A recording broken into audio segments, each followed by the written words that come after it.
Of the eight, only Ovechkin and Semin have succeeded.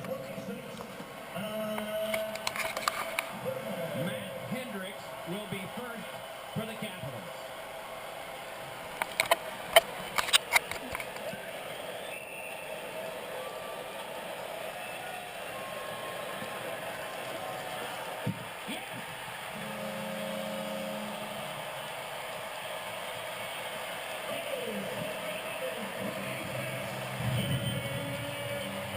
Now some skill from Hendricks. He freezes Rolison and then makes Rolison look pedestrian there.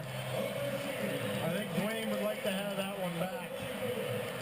4 out of 7 in his career for Hendricks. First career shootout attempt for Thompson.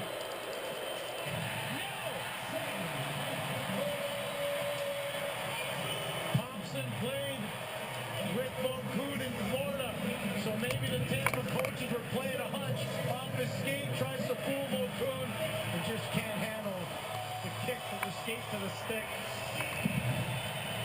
That's a lot of attempts for Alex Ovechkin. He's 30%.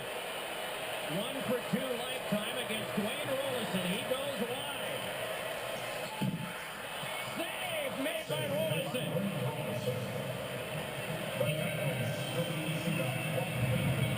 Ovechkin tries to go wide to get him off the angle, then he tries to beat him short side. That's why he went wide, to get him off the angle. Rolison wasn't fooled, and that's more like Dwayne Rolison in terms of fundamentals. Dominic Moore, 4 for 7 against Vancouver. He is 1 out of 1. Save Vancouver. Another guy that played with Vancouver in Florida with the Panthers. Dominic Moore trying to fool him through the 5-hole. He looks up, makes a move with a leg, and you see the 5-hole get shut down.